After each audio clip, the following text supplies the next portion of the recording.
Hi. Hi. I'm early, I know. I'm sorry to do this. No problem. Did the plans change? I thought we were leaving later. My dinner ended early.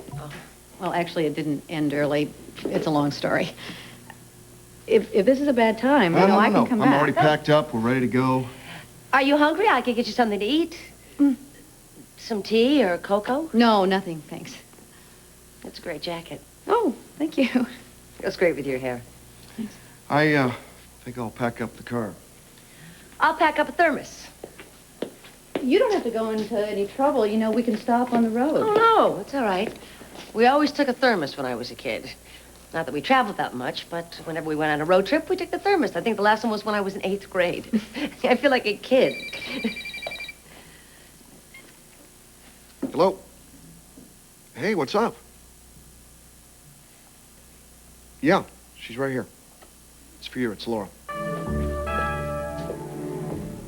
Hi. Hey, look, don't freak out, okay? What's the matter? Amanda's sick.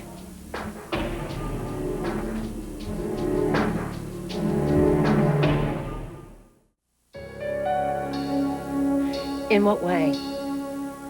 You can't talk? How?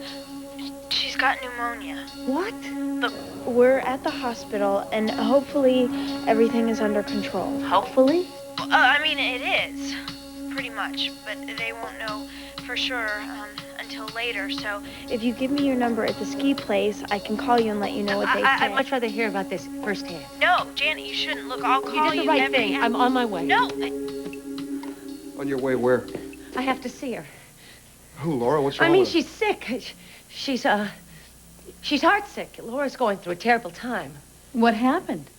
Oh, there was this girl at school, and she was having a party at the ice rink. She invited all the kids but Laura, and Laura was walking by, and she heard her name called, and she looked over, and the kids were all laughing, and then when they saw her, they suddenly clammed up. You know, I sometimes wonder how kids make it through adolescence. Laura has survived worst. You know, it's not just the party. It's the whole thing, her whole life. The fallout from life on the street, feeling like she's been branded as some kind of pariah. I thought that she was adjusting fairly well. There's some things she only confides in me. You don't think you're overreacting a little bit? I think we should postpone the trip. I mean, if we went away and something happened to her, I'd never forgive myself. She needs me. Well, you could be in constant touch with her. We have the cellular. No, it's not the same. I need to be there. Why don't we contact Myrtle? That's a good idea. I can just leave a message on her answering machine. No. You can't just fill in the blanks. I mean, we're connected. I want to be there. I want to talk to her. I want to see her. Can't we just leave tomorrow? Okay. I can call the committee. I'll just tell them that they have to cancel the breakfast reception. What breakfast reception? Can't you just tell them we won't be there in time? Well, it was a reception for Pierce. I just found out about it. I was going to tell you on the way. You know, the Mount Evangeline Founders Association is very... Are you absolutely sure that this is not something that you can handle on the phone? No. Just leave. Just go ahead. Is that what you want? No, I don't want that, but I don't see what alternatives there are. I mean, you have to be there in the morning, and I have to be here tonight. You all done? Yeah. Thanks for waiting. Oh, I could wait all night if you wanted to. Listen, we can leave tomorrow. You know, I can call the committee and I can just tell them, and they'll have to understand that you have a crisis. I don't think there's a crisis. I mean, I know Laura pretty well, and... I just think that Janet was very upset. And if you would like to stay here, I don't. Okay. It's not that I don't care. I do, but I don't think... You don't have to explain it to me. Oh, poor Janet. You know, I know how she feels. I think she concentrates on Laura because she lost Amanda.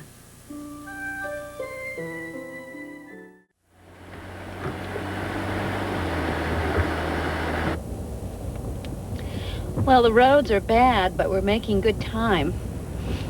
No traffic. I think only intrepid travelers would be going out, driving to the mountains in weather like this. Well, at least the heater's working. Are you comfortable? Yeah, fine. I can tell you what I'm going to do when we get there. I'm heading straight to the Navajo Sweat Lodge. Pierce, you're so quiet. Are you okay? Yeah, sure. Are you still thinking about Janet? Look, I know it's none of my business. I think it's nice that Janet is so attached to Laura, that she's sensitive to her needs. Everybody needs somebody to love and care for, don't you agree? Yeah, but Janet's special. She's not like most people. Well, how do you see her? Well, most of the time, I see her as a lost soul.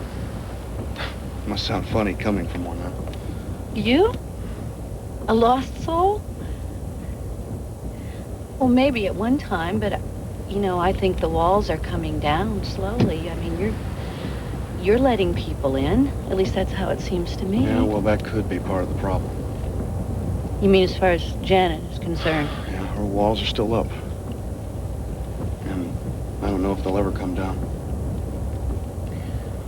I'm sorry. I mean, honest, I know that Janet had, you know, a rough time growing up. A lot of that came out in the trial about, you know, abuse and a bleak childhood and mental illness and all of that. And I just think that she's never been able to hold on to anybody that she really loves. And that's very sad.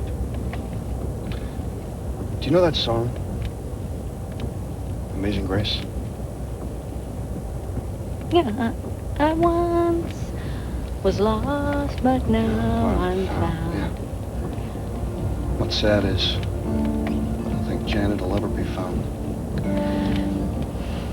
You know why I love that song? Because that song is about hope. There's always hope. Yeah. There is. There's always hope. I mean, life is full of pain. It's sometimes full of the worst kind of pain. Like losing a child, somebody that's part of you. And that's the kind of pain that never goes away. It's always with you. And as cliched as this might sound, time does heal things. I mean, for Janet, Amanda is not dead, but Trevor is never going to let her near that little girl, ever. And for Janet, that might be worse. I mean, that might be a heartache that nothing can soothe. You know, maybe that's why she clings to people so much. What? Nothing, never mind. It's strange. Oh. What's that? No, just all those years of work. You work for Aunt Phoebe, and I never noticed you. Well, I noticed you. You did? Yeah. I remember, hot pants, halter tops, and that, pink bathing suit you wore by the pool. Oh, pink with lace, and it was Yeah. like this. Yeah. It was very teeny. I remember Very that. small. Yeah.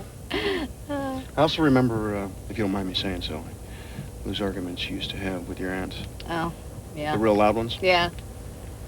About boyfriends, Aunt Phoebe didn't approve of most of the men I went out with. And unfortunately, time proved that she was right. It took her decades to finally figure out that the more she disapproved, the more I went after those particular men, including Adam Chandler. I tell you, she cannot hide the way she feels about him. But I guess, you know, with Adam, you either love him or you hate him. He's just Adam. You know, I once knew a guy in the service, a colonel named Mike Johnson. He had eyes like a snake, and he'd just as soon kill you as look at you. Adam could be his brother. Well, Adam is ruthless. I mean, that is certainly one of his problems. I think the other is that he doesn't like anyone that I like. Certainly none of the men. And very few of the women. I think he'd prefer if I had no friends, that I just had him, you know, real control freak. I think the one saving grace is that every so often he really does try to change. Yeah, well, he's been asking questions about me. My Aunt Phoebe mentioned that. He comes out to the cabin and he grills Janet. I'm sorry. What's he after? Oh, he's just after anything that he thinks is going to make you look bad in my eyes. You know what? Whenever he does anything like this, it always backfires. He's the one who looks bad.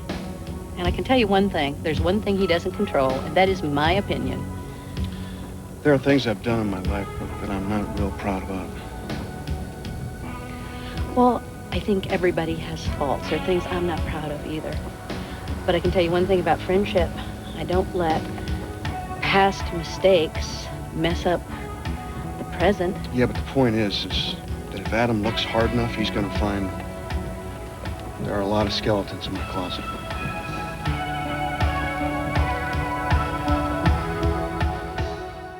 Phoebe, it's Adam. Can I speak to Brooke, please?